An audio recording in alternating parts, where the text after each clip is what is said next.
آج کل یہ شارٹس پہننے کی عادت ہو گئی ہے اور اس میں یہ گھٹنے بھی ننگے ہوتے ہیں، جبکہ گھٹنا شامل ہے آپ کے پردے میں، آپ کے سطر میں۔ مرد کا سطر گھٹنے سے لے کے ناف تک ہے۔ اگر کسی مجبوری سے یا کسی وجہ سے وہ کوئی ایسا لباس پہنتا بھی ہے تو وہ اپنے گھٹنوں کو ننگا نہیں رکھے گا اور ننگا نہیں ہونے دے گا، یہ اس کے پردے میں شامل ہے۔ جب اللہ کسی سے ناراض ہوتا ہے تو اس کا لباس اتر جاتا ہے۔ تو لباس کا مختصر ہوتے چلے جانا یہ کوئی دلیل اس بات کی نہیں ہے کہ یہ بندہ ترقی یافتہ ہو گیا ہے، بلکہ یہ اس بات کی دلیل ہے کہ اللہ اس سے ناراض ہو رہا ہے، اس کا لباس سکڑتا چلا جا رہا ہے۔ دیکھو، اللہ نے حضرت انسان کو شعور دیا، اس لیے اس کو پردہ کرنا پڑتا ہے۔ جن کو شعور نہیں ہے ان کے پردے کا قدرت نے خود اہتمام کیا ہے۔ جانوروں کے بال رکھے ہیں اور ان کے کچھ اعضاء اس طرح پیدا کیے ہیں کہ ان کا پردہ رہتا ہے، لیکن جس کو شعور دیا، جس کو فہم دیا، اس کے ساتھ اس کا لباس بھی اتارا۔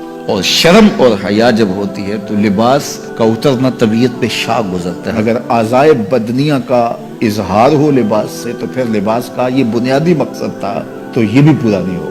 اس لیے فرمایا جو عورتیں لباس پہن کر بھی ننگی نظر آتی ہیں قیامت کے دن برہنہ اٹھائی جائیں، رسوا کر دی جائیں گے۔ لباس پہننے کے باوجود بھی وہ جو ہے وہ برہنہ دکھائی دے، ان کے اعضاء بدنیہ کا اظہار ان کے لباس سے ہوتا ہے، تو پھر وہ لباس کیسا ہوا؟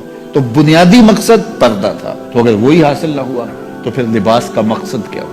تو ہم مغرب کی نقالی میں اس کو ترقی نہ سمجھیں۔ اگر حیا باختگی لباس مختصر بلکہ اتار دیا جانا تو برہنہ ہو جانا یہ حیوانیت کی طرف سفر ہے، یہ کامیابی نہیں ہے، یہ عروج نہیں ہے، یہ فیشن اور ترقی نہیں ہے، یہ تو اخلاقیات سے کنارہ کشی ہے، یہ تو حیا باختگی ہے۔ تو قوموں کا بے لباس ہونا یہ قوموں کی تہذیب کا پتہ دیتا ہے۔ میں اندلس میں گیا تو کرتبہ میں اور غرناطہ میں تاریخ دیکھنے کے لیے میں 2 دفعہ گیا، اور مجھے یہ تھا کہ میں جہاں مسلمانوں نے ایک مدت تک حکومت کی ہے ان مناظر کو اپنی آنکھوں سے دیکھوں۔ تو غرناطہ میں بھی دیکھا اور کرتبہ میں بھی یہ دیکھا کہ ان کے پرانے مکانوں کا جو طرز تعمیر ہے وہ یہ ہے کہ ان کی جو کھڑکیاں ہیں وہ قد آدم سے اوپر شروع ہوتی ہیں۔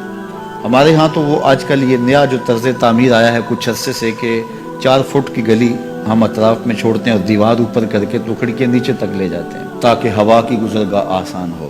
جب یہ گلی چھوڑنے کا رواج نہیں تھا تو گھر کے کمرے کی کھڑکی ہوتی تھی یا صحن کی کھڑکی ہوتی تھی، وہ ڈائریکٹ گلی میں کھلتی تھی۔ تو اس وقت طرز تعمیر جو مسلمانوں کا تھا اور جو دوسرے لوگوں کا طرز تعمیر تھا اس میں فرق تھا۔ جو دوسرے لوگ تھے وہ نیچے سے کھڑکی شروع کرتے تھے اور ہم قد آدم سے اوپر شروع کرتے تھے، چونکہ یہ طرز تعمیر بتاتا ہے کہ اندر کوئی حیا والے رہتے ہیں اور گلی سے گزرنے والے شخص کی نظر اندر نہ پڑے۔ تو میں نے دیکھا ہے کہ مغرب کے اندر تو یہ تصور نہیں ہے کہ قد آدم پہ کھڑکیاں ہوں، لیکن وہاں قد آدم پہ پرانے مکانوں کی کھڑکیاں دیکھی ہیں، تو یہ طرز تعمیر بتاتا ہے کہ مسلمانوں کے خمیر میں حیا رکھا ہے۔ میرے حضور نے سچ کہا تھا، جب ایمان آتا ہے تو حیا آتا ہے۔ تو میری بیٹی، میری بہن، تو مغرب کی بیٹی نہیں ہے، تو مشرق کی شہزادی ہے۔ تیرا برقع، تیری چادر، تیرا حجاب تیری آبرو کا پہرا ہے۔ جب تو سمٹتی ہے تو معاشرہ پھیلتا ہے۔ نوجوان کی آنکھوں کے شرم و حیا کے تلے عبادت کی لذت رکھی گئی ہے۔ اگر آپ چاہیں کہ عبادات میں لذت نصیب ہو، سجدے میں قرار نصیب ہو، اپنی نگاہوں کی حفاظت کر کے دیکھو، سجدے میں سرور آنا شروع ہو جائے۔